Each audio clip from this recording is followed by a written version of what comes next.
Listen to me. If there was a wise man who would ever think of this, they would say in order to be superior to the man, you've got to be the man. For I am the man himself.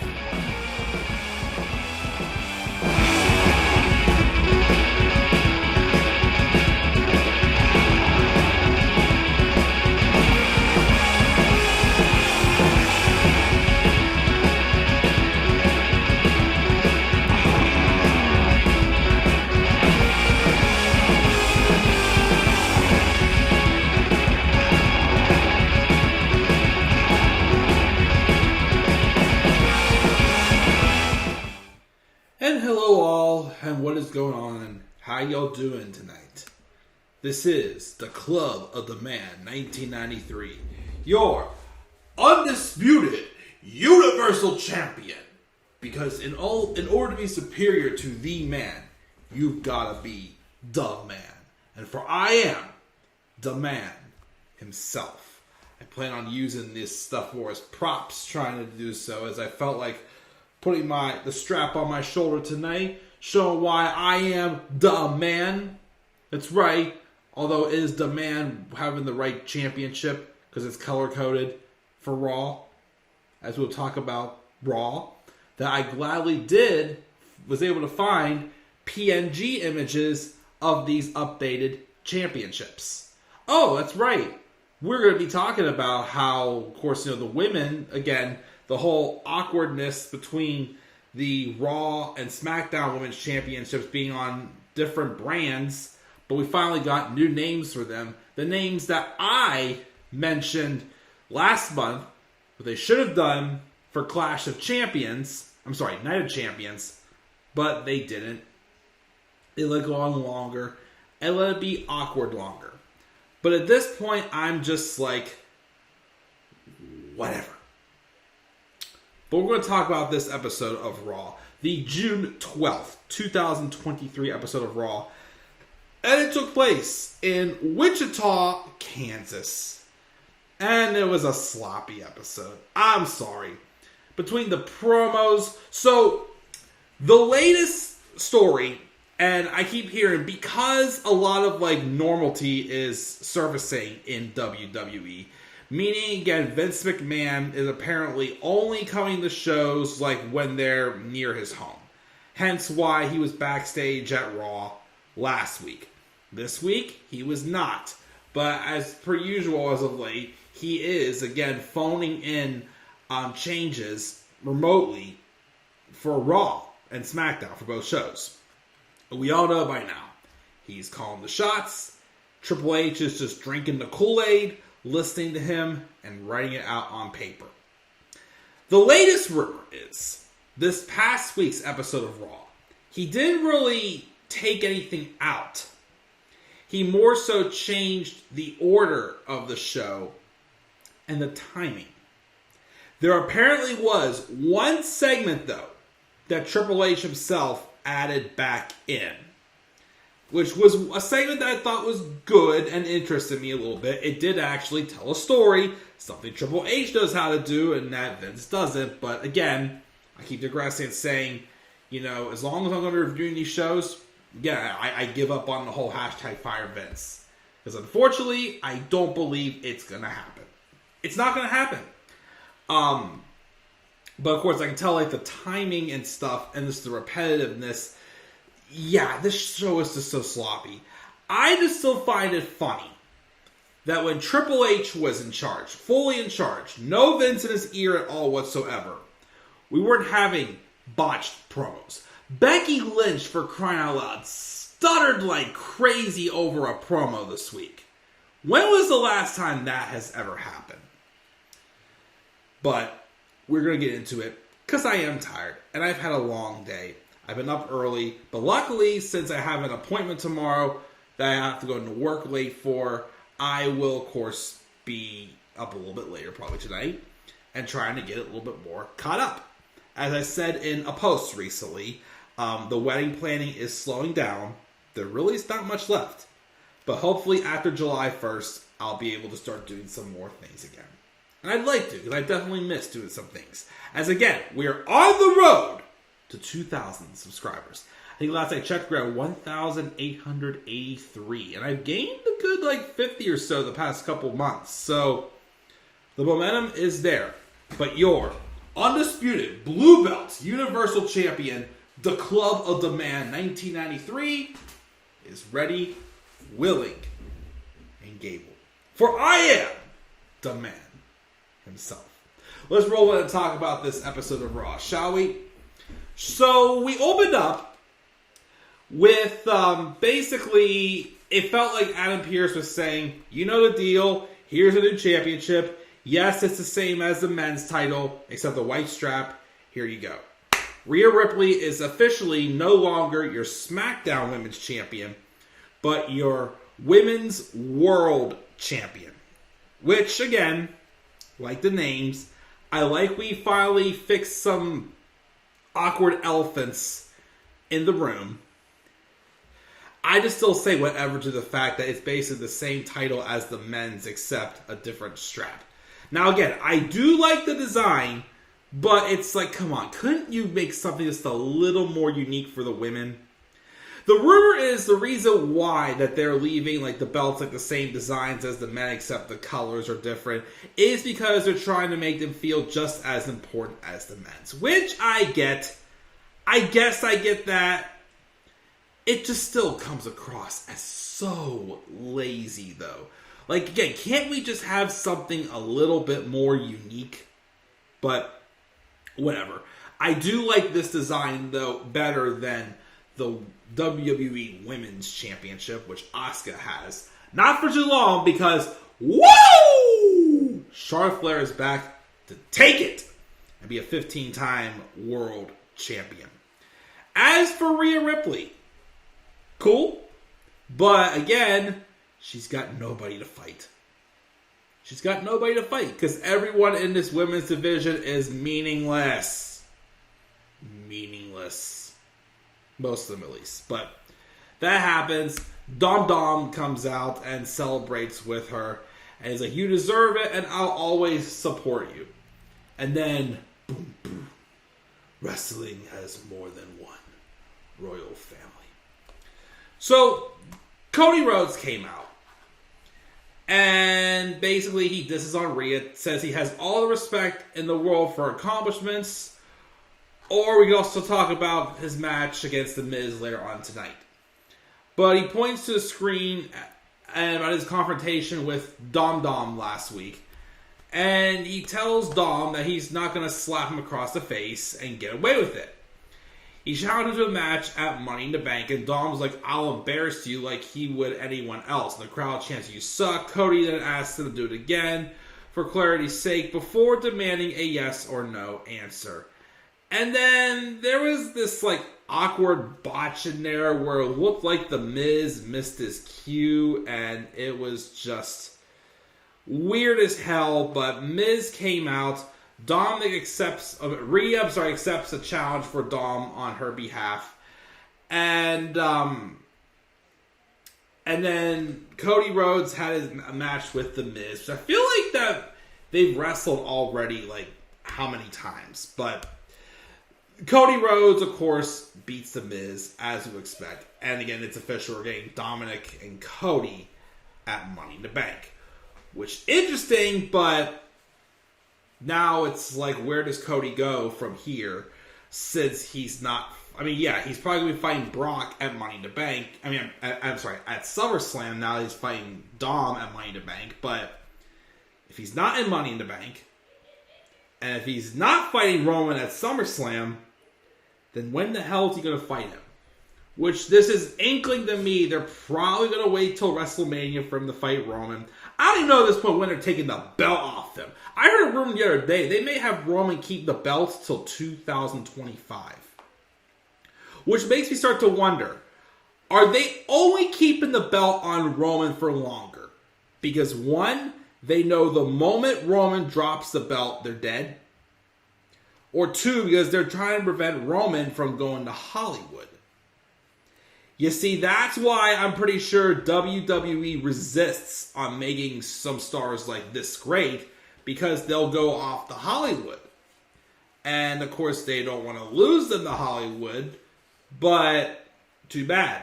It happened with The Rock and several others.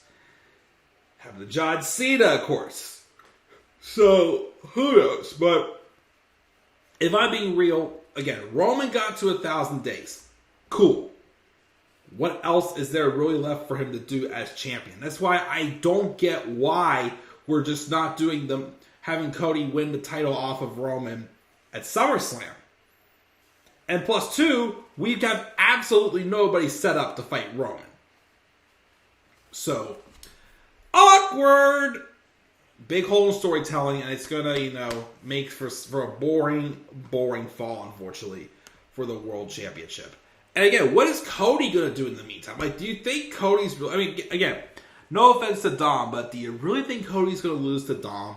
Especially if he's gonna be fighting Brock Lesnar at SummerSlam in a stipulation match, apparently, that we haven't done for a while, which I'm hearing European Bull Rope match is the latest rumor that I am hearing. But what do I know? That's how we opened up the show.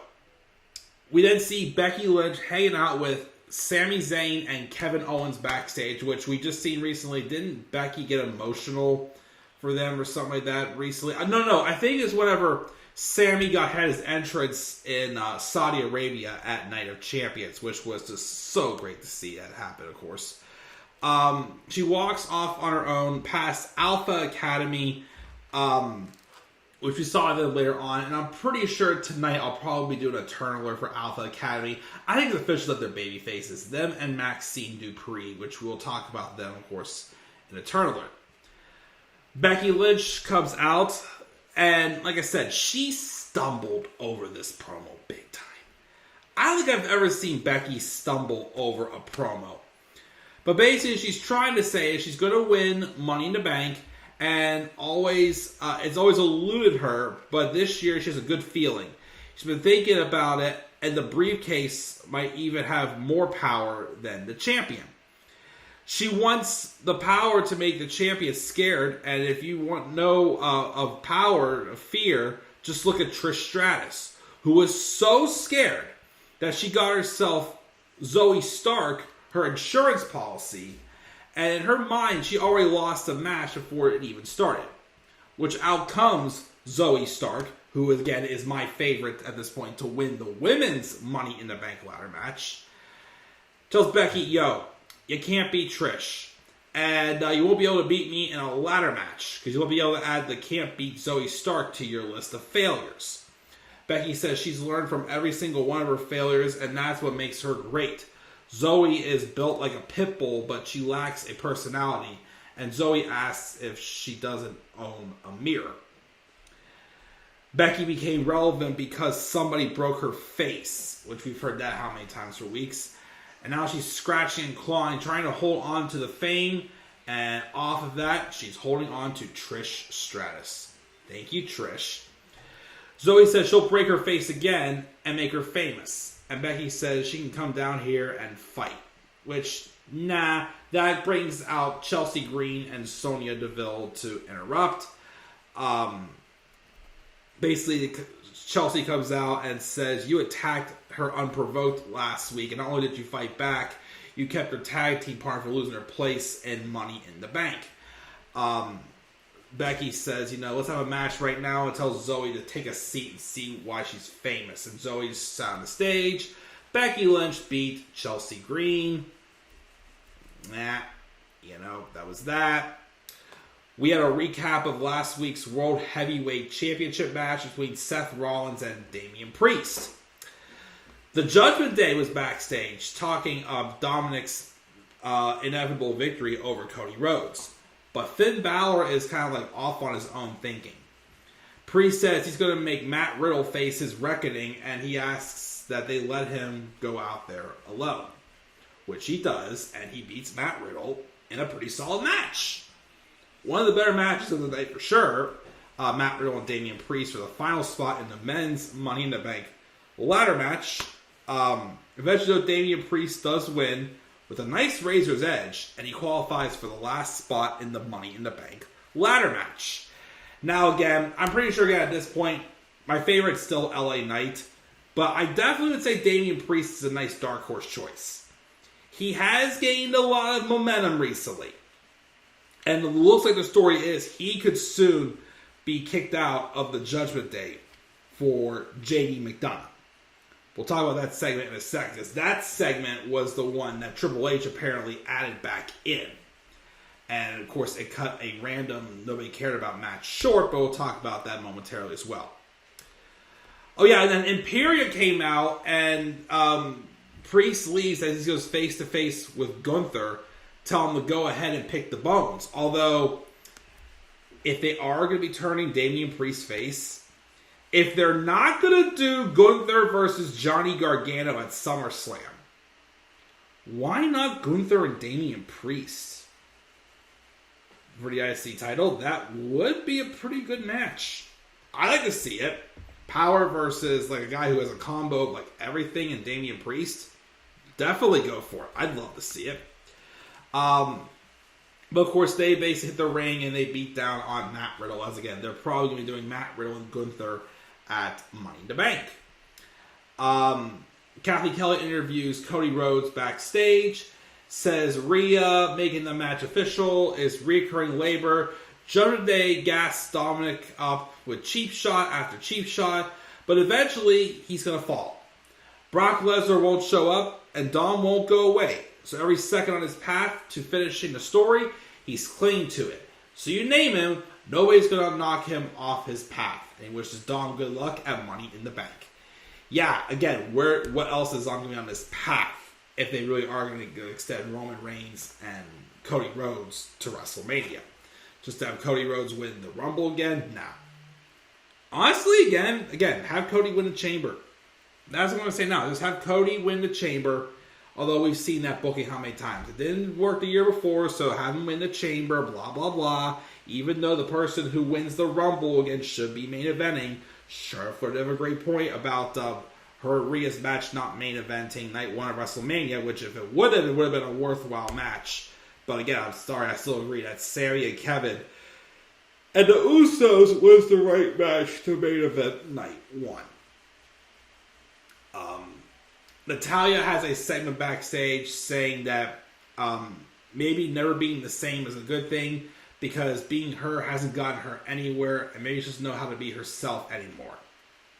So I guess another Natalya heel turn. I'm pretty sure it was the same thing last time too because they got nothing else to do with Natalya. Boring. And didn't she just return a few months ago as a babyface? Didn't she? Yeah, I don't care. I'm sorry, I do not care. Kevin Owens and Sami Zayn roll up to Byron afterwards to chat with them. KO says tonight they get payback as Imperium, and Ludwig and Gunther roll up to say payback is what they did to Matt Riddle just now.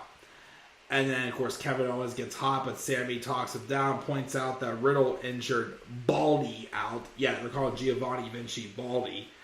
I'm hoping, seeing the fact that they were going to be doing Kevin Owens and Sami Zayn versus Gunther and Ludwig Kaiser, makes me hope they're not going to split Imperium. Because remember, Vince split up Imperium. He was going to have, he randomly pulled Fabian Eichner for the group, rebranded him as Giovanni Vinci. They just call him up after Triple H took over and just put it with Imperium as his new name. So I hope that's not what they're doing with Imperium. I really hope not. But the booking of Imperium knows is moving to Raw, which I thought would be good, has been crap.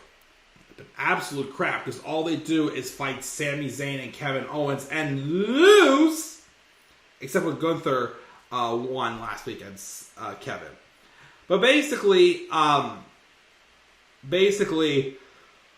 Gunther challenges them to make their tag match for the tag titles. In which Adam Pearce was, I'll think about it, but we knew he was going to say yes. He did say yes later on in the show. Then we also get a promo from Indus Sher where Jinder Mahal offered Cedric Alexander and Shelton Benjamin. A proper match for showing respect in their eyes when they got beaten down. Then we have Ricochet and Bronson Reed. What the heck is going on with this random three-way feud with Ricochet, Shinsuke Nakamura, and Bronson Reed? Like, all they're doing is just interfering in each other's matches. Again, Bronson Reed is not even in the Money in the Bank ladder match. But why are you using him to give Shinsuke and Ricochet momentum when nobody's losing? Because Bronson knocked into Shinsuke, and then Bronson and Shinsuke got into a fight which caused a DQ. And then, of course, Ricochet got frustrated with Nakamura to tell him off. And then Bronson blasts them both and drops Shinsuke with a short arm lariat. And then, but then eventually, I guess they superplex the big man. Who the heck knows and who cares? It made no sense. And of course, again, the match was made officially for the tag titles in the main event. We'll get to that in a second. Ricochet rolls up at the man to match against Bronson Reed next week, and Pierce says basically, sure. But Ricochet tells him he didn't need his help. And Ricochet came in and Ricochet tells you, yo, I didn't need your help. And if something like this ever happens again, they might have to finish what they started before Money in the Bank. Nakamura's like, it's not personal. It's just my turn to succeed where Ricochet failed. And he can have Bronson after he's done with him. Random match between them. I don't know what this is, but this makes no sense. And then Finn Balor comes out. One of my favorite parts of this episode of Raw. He came out, and without being able to talk, Seth Rollins comes out, conducting the crowd, who just sung like 5 minutes straight for him. But Balor's upset, seeing as he requested Seth to not engage in his behavior. He's been waiting 7 years to say what he's about to say. He's not waiting anymore. He talked about how he was a first-round draft pick to Raw 7 years ago. He beat Roman Reigns clean on his first night, which was an awesome night. And then he beat Seth Rollins at SummerSlam that year to become the first ever Universal Champion. Except it was the red belt, not the blue belt. But then, though, Finn got injured in that match because of Seth. And just like that, it was all gone. And Seth, Balor says that Rollins put him to the lowest of lows in an instant. Torn bicep, torn pec, torn labrum, and a fractured socket. He's not complaining. This is a hard, tough business, and injuries happen. But what bothered him was the fact that Seth took everything from him. His momentum. He did. Took his title away from him. And a year from his career. But now it's his turn to take it all back. And he's going to do that at Money in the Bank. Rollins laughs it off and says, I'm not laughing because the crowd's saying Finn's promo out of the building, but because Finn's been waiting to see for the past 7 years. SummerSlam, Brooklyn, New York, inaugural Universal Championship match that sent them on different career trajectories. Because Finn got bitter and Seth got better. Rollins got better every day, and now he's the greatest version of himself. And the proof is the title around his waist. And if Finn wants a crack at Money in the Bank, he's got it. But he wants to know something. And up till this point, that's where I'm like, okay, let's go. But then this was kind of like reality hit me back in the face. Seth asked which version of Balor is coming to London. The one who he fought at SummerSlam in 2016? Or this bitter shell of a champion that doesn't stand a chance? Seth called him a little bitch and walked away. So, yeah, that's a good question. Which version of Finn Balor are we going to get at Money in the Bank? So, if he wants the best version, he's obviously referring to the demon, Finn Balor. Because that's Finn's best version. That's a version that beat Rollins at SummerSlam to win this. But of course, then you think back, remember in 2019, when they pulled the plug on a third match with Brock Lesnar and Braun Strowman, and they gave Finn Balor a shot and said, but the story obviously told for Finn to dress up as the Demon, but he didn't. We're kind of in the same boat here because, it would make sense for Finn to fight as the Demon. Problem is, though, I'm pretty sure the Demon is going to lose. Does anybody else really think that Finn Balor is really going to be Seth Rollins with how he's booked right now? This Finn Balor, I can't, believably see him as world champion. I mean, him and Seth could have great matches, yes, but you booked him bad over the past year.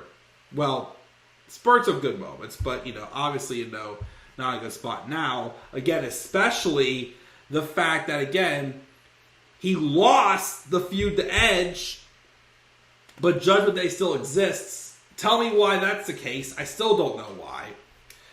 But yeah, that's what kind of hurt this a little bit for me. It's like, okay, yes, the best version needs to fight him, but one, do you want the Demon losing again?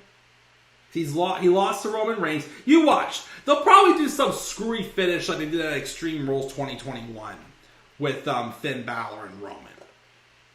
They'll do that for Finn and Seth as well, probably. It'll be so hokey. It'll be so stupid. It's going to immediately just decrease my excitement for this match.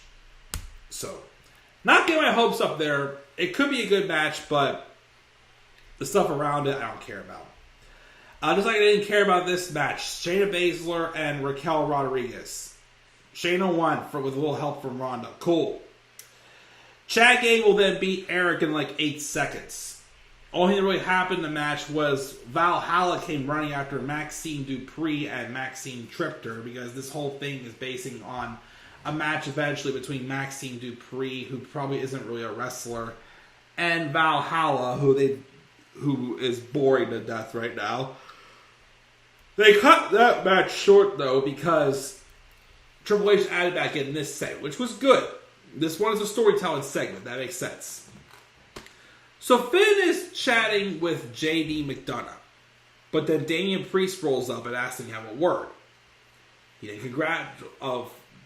Balor first congratulates Priest for qualifying Money in the Bank, and Damian congratulates him for getting a title shot at Money in the Bank.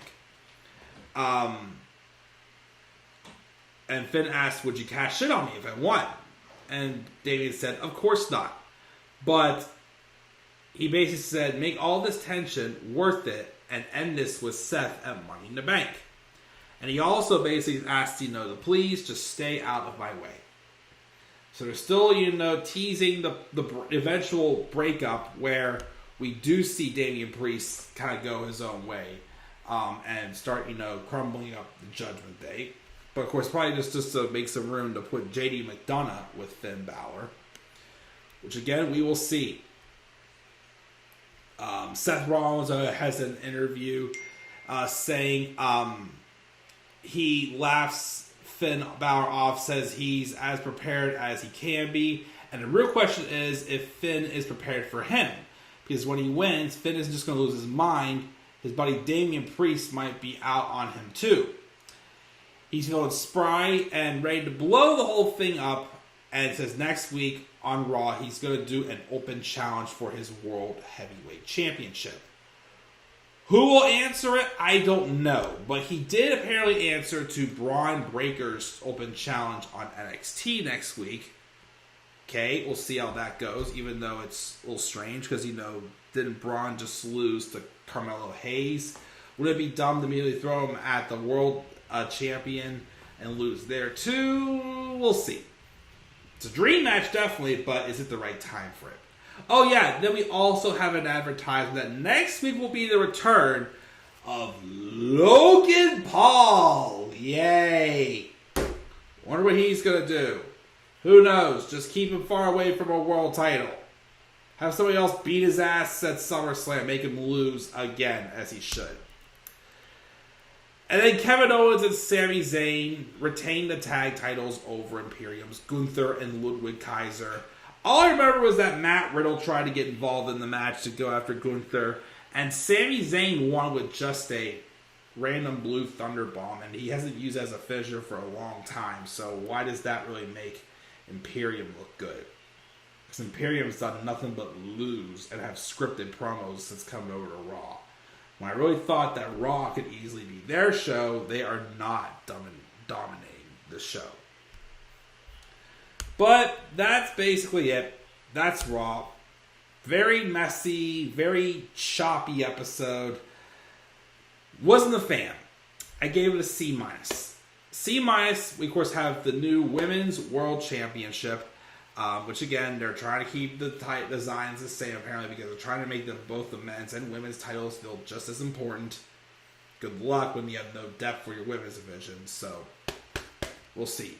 The men's ladder match is all set with mid-carders. Let's see, of course, who will be the final spot for the women's Money in the Bank ladder match. And even though it will be a week beforehand, I plan on doing my preview and predictions next week at some point for Money in the Bank. Just so I don't have to worry about it the week of my wedding. Because it will be nuts that week. I'm trying to keep myself with minimal work as possible, but we shall see. So guys, that's going to do it for this review of Raw. I gave it a C-. Didn't really care for it. Thought kind of sucked. What are your thoughts on this episode of Raw? What are your thoughts, of course, on also Damian Priest getting to the Money in the Bank ladder match? What are your thoughts also on Seth Rollins and Finn Balor's match at Money in the Bank? And of course, what do you guys think about Logan Paul returning next week on Raw? Who knows? So you guys thoughts down in the comments section below. Be sure as always to slap a like on the video, subscribe for more content to my channel, follow me on Twitter at the Club of the Man 93. Also follow me on TikTok and Instagram at the Club of the Man 1993. Don't forget that in order to be superior to the man, you've got to be the man. And for I am the man himself. I'll catch you guys all later. Good night, everybody.